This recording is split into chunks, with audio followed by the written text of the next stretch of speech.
द्वारपाल हरि के प्रिय दो जय और विजय जान सबको जय और विजय जान सबको द्वारपाल हरि के प्रिय दो द्वारपाल हरि के प्रिय दो जय और विजय जान सबको जय और विजय जान सबको विप्र श्राप दे दोनों भाई विप्र श्राप दे दोनों भाई तामस असुर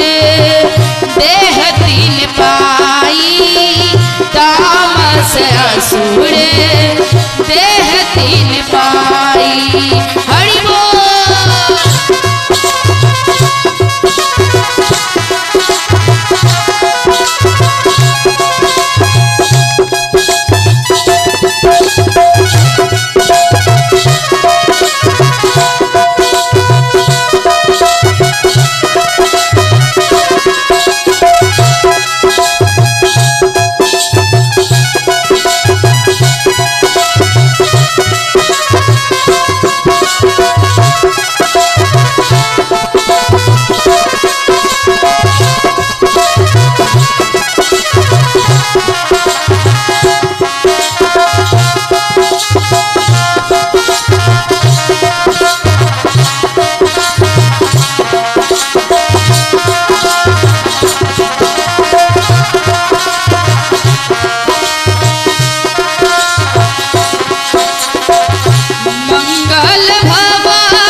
दशरथ अजीर बिहारी प्रभुष दशरथ अजीर बिहारी हर हर महादेव।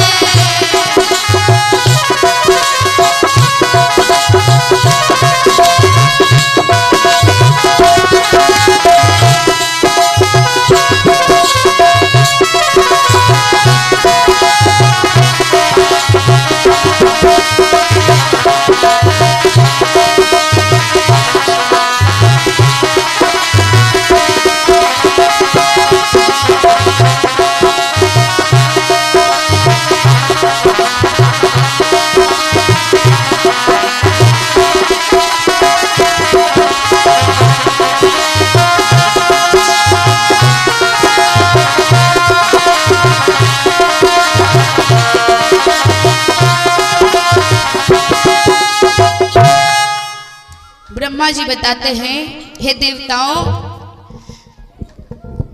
बैकुंठ धाम के भगवान के लोक के जो द्वारपाल थे जय और विजय, तो एक बार सनत कुमार चारों भाई सनक सनंदन सनातन सनत कुमार ये घूमते हुए भगवान विष्णु के धाम में पहुंचे और अंदर जाने का प्रयास किया तो जय और विजय ने रोका। कहे ब्राह्मण आप अंदर नहीं जा सकते क्योंकि ये जो समय है इस समय में हमारे भगवान हमारे प्रभु किसी से मिलते नहीं हैं। ये जो समय है उनके विश्राम करने का समय है। इस समय में भगवान किसी से मिलते नहीं है। तो सनत कुमार ने कहा, हे जय और विजय, आप एक बार जाओ तो सही। उनसे केवल कहना कि सनत कुमार आए हुए हैं, हम उनके बड़े करीबी आदमी हैं, वो हमें रोकेंगे नहीं, सीधे दर्शन करने के लिए बुला लेंगे। जय और विजय ने कहा नहीं नहीं, हम जानते हैं इस समय भगवान किसी से मिलते नहीं हैं। तो सनत कुमार ने जय और विजय को श्राप दिया कि आपको घमंड है कि मैं भगवान के धाम का द्वारपाल हूं, मैं वैकुंठ लोक का द्वारपाल हूं, इसलिए मैं आपको श्राप देता हूं, आप पृथ्वी पर जाकर 3 बार राक्षस बनो। आप पृथ्वी पर जाकर 3 बार राक्षस बनो। तो जय और विजय घबराए। तो सनत कुमार ने जो श्राप दिया, तो सनत कुमार को परिणाम यह मिला कि भगवान जो अंदर दर्शन दिया करते थे, भगवान अंदर दर्शन नहीं दिए, भगवान खुद चलकर बाहर आ गए उनको दर्शन देने के लिए। सनत कुमार को बड़ा पश्चाताप हुआ, हे भगवान हमें क्षमा करना, मैंने आपके द्वारपाल को श्राप दे दिया। भगवान ने कहा कोई बात नहीं, ये सब जो हुआ ये मेरी इच्छा से हुआ। तो वही जय और विजय दोनों हिरण्यकश्यप और हिरण्याक्ष के रूप में माता दीति के गर्भ से प्रकट हुआ, हिरण्याक्ष और हिरण्यकश्यप। तो पृथ्वी पर प्रलय आ गई, तो पृथ्वी जो है समुद्र में डूब गई। अब देवताएं परेशान, समुद्र के लाए तो कौन लाए। अब इधर हिरण्याक्ष जो है वो बड़ा बलवान है, उनमें बल अधिक है। पहले के योद्धा हुआ करते थे जिनमें बल अधिक है, वो अपने कमजोर योद्धा के पास जाते और कहते थे मुझसे युद्ध कर। यदि वो युद्ध में हार जाता था, अपने में उसका राज्य मिला लिया करता था। तो हिरण्याक्ष सबके पास जाता, मुझसे युद्ध कर, मुझसे युद्ध कर। तो हिरण्याक्ष ने सोचा कि ये जो समुद्र है ये बहुत बड़ा एरिया में है, क्यों ना मैं समुद्र पे अपना कब्जा बना लूं, कब्जा कर लूं। तो हिरण्याक्ष समुद्र को ललकारा, कहे समुद्र मैं जानता हूं आपने कई कई बड़े बड़े योद्धाओं का दांत खट्टा किया है, बड़े बड़े योद्धाओं को युद्ध में हराया है, आइए आप हमसे भी युद्ध कीजिए। समुद्र ने बहाना बनाया। समुद्र ने कहा हे हिरण्याक्ष मैंने अब युद्ध से संन्यास ले लिया हूं, मैं अब युद्ध से संन्यास ले लिया हूं, मैं अब युद्ध किसी से नहीं करता हूं। तो समुद्र ने कहा हे हिरण्याक्ष आप यदि युद्ध करना चाहते हो तो कुछ दिनों बाद एक सूअर आएगा, एक सूअर आएगा और मेरे तल में मतलब मेरे अंदर समुद्र में जो पृथ्वी डूबी हुई है उसको वो लेकर जाएगा। यदि आपको युद्ध करना है तो आप उनसे युद्ध करना। अब हिरण्याक्ष चले गया। ब्रह्मा जी एक दिन कीर्तन कर रहे थे, ब्रह्मा जी कीर्तन कर रहे थे। तो कीर्तन करते करते ब्रह्मा जी को छींक हुई, दाएं नाक से छींक हुई। तो छींक के माध्यम से एक सूअर प्रकट हो गया और वो सूअर देखते ही देखते बड़ा हो गया। वही सूअर आया समुद्र से पृथ्वी निकालने के लिए। तो पृथ्वी को लेकर जब जाने लगा, सूअर का जो दांत है उस सूअर का दांत ऐसे निकला हुआ है, तो इस दांत पर अपने उस पृथ्वी को लेकर जाने लगा। तो हिरण्याक्ष ने कहा हे मंदात्मक यदि तुझ में अधिक बल है तो तू मुझसे युद्ध कर, इस पृथ्वी को लेकर कहां जा रहा है। भगवान ने पृथ्वी को अपने दांत से उतारकर समुद्र के बाहर स्थल पर रखा। अब हिरण्याक्ष से युद्ध करने लगे। दोनों में पहले गदा से युद्ध हुई, दोनों गदा से गदा चला रहे हैं। तो युद्ध करते करते भगवान के हाथ का गदा छूट गया, गदा जो है गदा नीचे गिर गया। अब हिरण्याक्ष कहता है, हिरण्याक्ष यहाँ नीति की बात करता है। हिरण्याक्ष कहता है मंदात्मक मैं निहत्थों पर वार नहीं करता, मैं निहत्थों पर वार नहीं कहता, इसलिए मैं तुम्हें अवसर देता हूं तुम अपने अस्त्र को उठा लो। अब भगवान सोच रहे हैं ये राक्षस है, मैं इसके सामने झुकूं अस्त्र उठाने के लिए, ये मेरी बेइज्जती की बात है। इसलिए भगवान ने गदा को नहीं उठाया, भगवान ने तलवार का आवाहन किया, दूसरे अस्त्र का। हिरण्याक्ष ने देखा तो इन्होंने दूसरे अस्त्र का आवाहन किया। हिरण्याक्ष के पास बस एक अस्त्र बचा हुआ था, हिरण्याक्ष ने भी दूसरे अस्त्र का आवाहन कर लिया। अब दोनों में तलवार से युद्ध छिड़ गई। हिरण्याक्ष पहले भगवान का गदा गिरा था, इस बार हिरण्याक्ष का तलवार गिर गया। भगवान ने भी कहा हे हिरण्याक्ष मैं निहत्थे पर वार नहीं करता, मैं निहत्थे पर वार नहीं करता, इसलिए मैं तुम्हें अवसर देता हूं, तुम अपने अस्त्र को उठा लो। हिरण्याक्ष ने कहा अस्त्र उठाना ठीक नहीं है, अस्त्र उठाना ठीक नहीं है, यह बेइज्जती है, योद्धा का अपमान है, गिरे हुए अस्त्र को उठाना। तब भगवान ने अपने तलवार से हिरण्याक्ष का वध कर दिया। बोलिए हिरण्याक्ष हंता भगवान की जय, बोलिए वराह भगवान की जय। अब भगवान पुनः अपनी दांत पर पृथ्वी को लेकर जाने लगे। अब हिरण्याक्ष कहते हैं लोभ को, हिरण्याक्ष का अर्थ है लोभ। भगवान ने लोभ का तो अंत कर दिया, लोभ को खत्म कर दिया। देवी पृथ्वी के मन में जो लोभ हो गया था, अब एक बच्चा है हिरण्यकश्यपु। हिरण्यकश्यपु का अर्थ है अभिमान।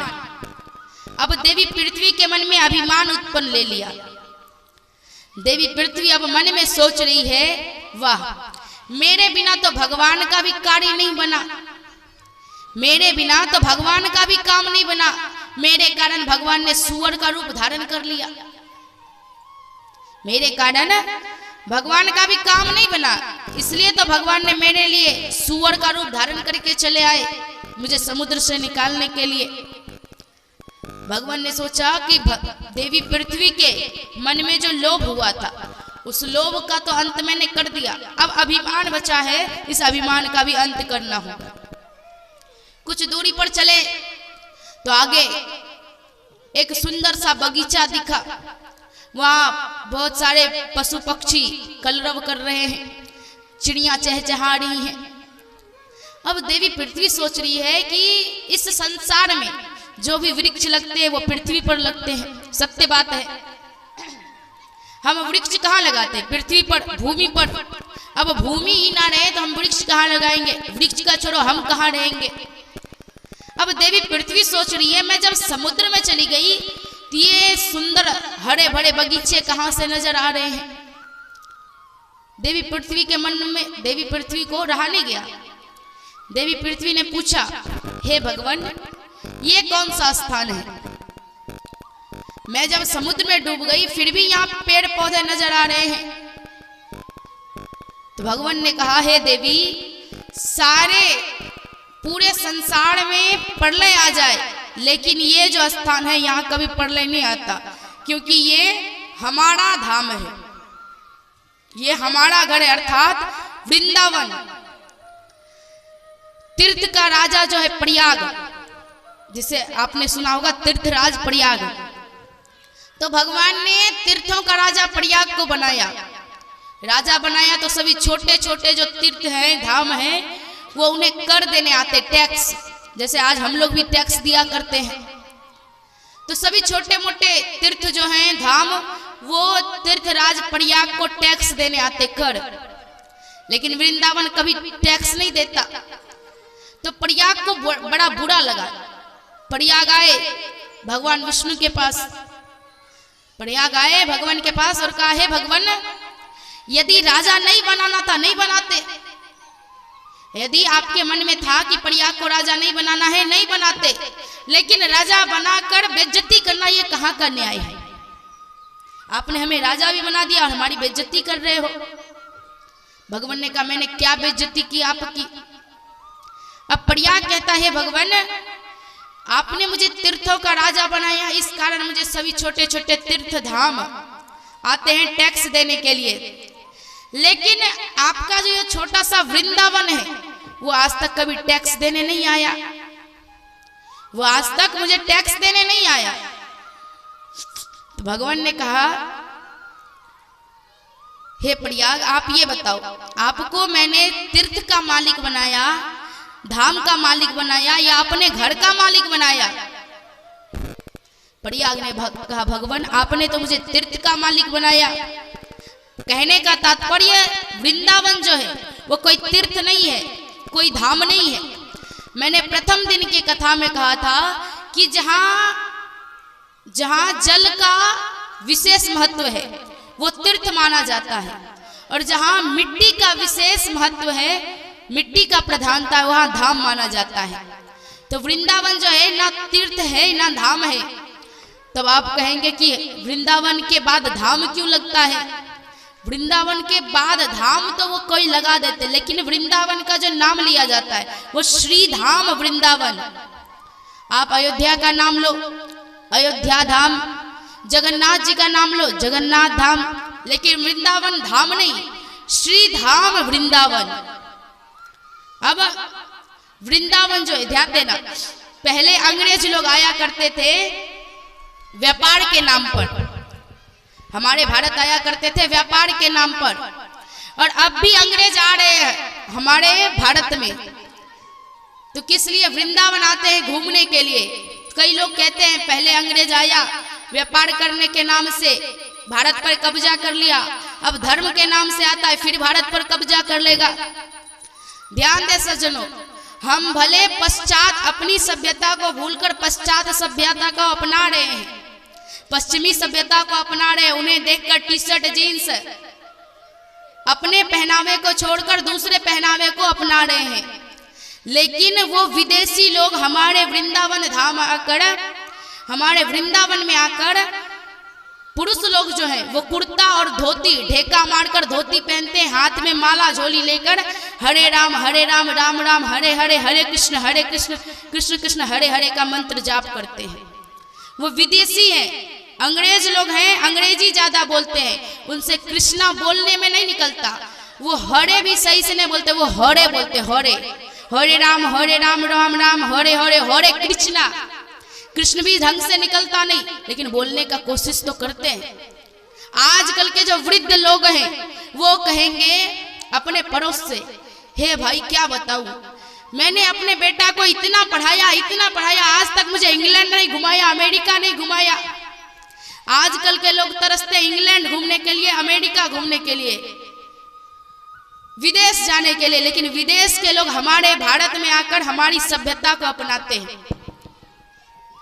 आप YouTube पे सर्च करना वृंदावन, ये गाना, वृंदावन जाऊंगी सखीना लौट के आऊंगी, तो आपको शॉर्ट वीडियो में सब विदेशियों का चेहरा मिलेगा। सब विदेशी साड़ी पहनकर बड़े अच्छे हाथ में झाल करताल मंजीरा लेकर नृत्य करते हुए गाती हैं हरे राम राम राम हरे हरे।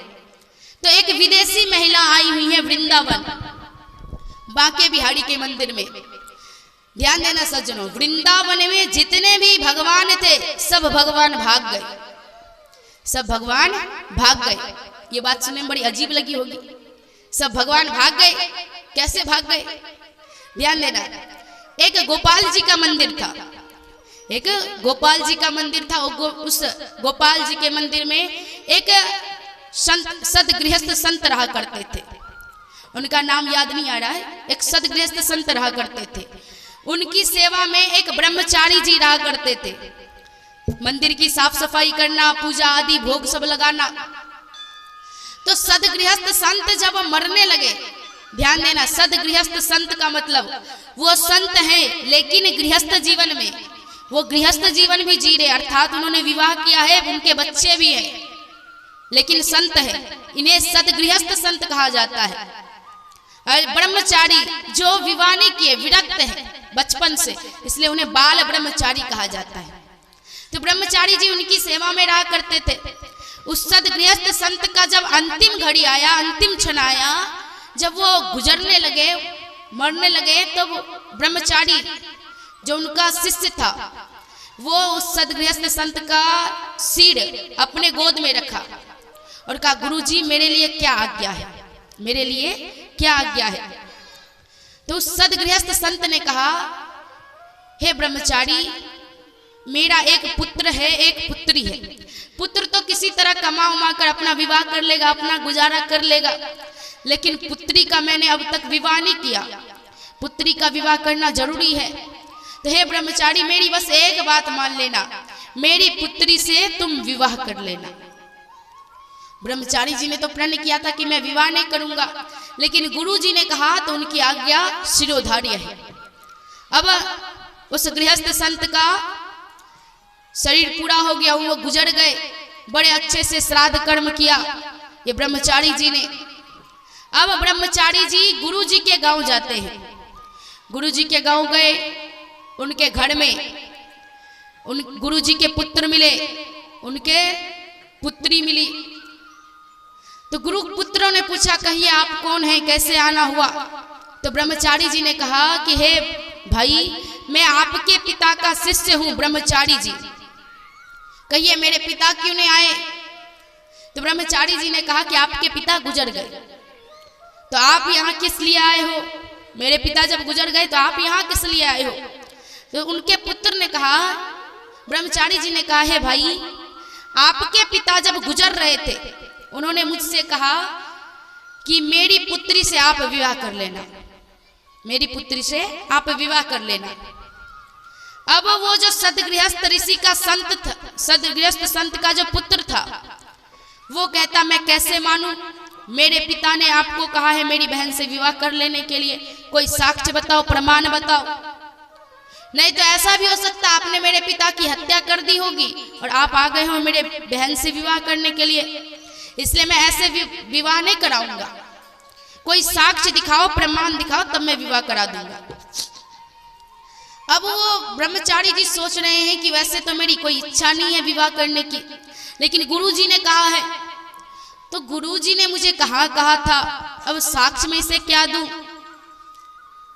तब ब्रह्मचारी जी को याद आया कि गुरुजी ने जो इस बात को रखा था वो गोपाल जी के मंदिर में, क्यों ना हम गोपाल जी को बुला लाएं साक्ष्य देने के लिए। गए मंदिर में, सिर पटक पटक कर रो रहे हैं, हे गोपाल जी आप मेरे साथ चलो गवाह देने के लिए, नहीं तो मैं झूठा हो जाऊंगा, मेरे गुरुजी का वचन का उल्लंघन हो जाएगा, इसलिए आज आपको जाना होगा। बड़े देर से सिर पटक रहे हैं। तो भगवान को दया आ गई। भगवान ने, जैसे वो ब्रह्मचारी सिर पटक रहा है तो भगवान बोल पड़े मूर्ति से। भगवान ने कहा, हे ब्रह्मचारी, क्या तुम्हें विश्वास है ये पत्थर की मूर्ति चल सकती है? क्या तेरे मन में विश्वास है? कहीं तुम पागल तो नहीं हो गए? क्या ये पत्थर की मूर्ति चल सकती है? ब्रह्मचारी जी ने कहा, हे भगवान, जब पत्थर की मूर्ति चल नहीं सकती तो पत्थर की मूर्ति बोल कैसे सकती है? क्योंकि आपने तो बोला जब पत्थर की मूर्ति चल नहीं सकती तो पत्थर की मूर्ति कैसे बोल सकती है? अब भगवान फंस गए। भगवान ने कहा, हे ब्रह्मचारी, मैं गवाह देने के लिए जाऊंगा, लेकिन एक शर्त है मेरी। ब्रह्मचारी जी ने कहा, कहिए क्या शर्त है? भगवान ने कहा, हे ब्रह्मचारी, मैं जब चलूंगा रास्ते में, आप मुझे पीछे मुड़कर नहीं देखेंगे, तब मैं जाऊंगा। ब्रह्मचारी जी ने कहा, ठीक है।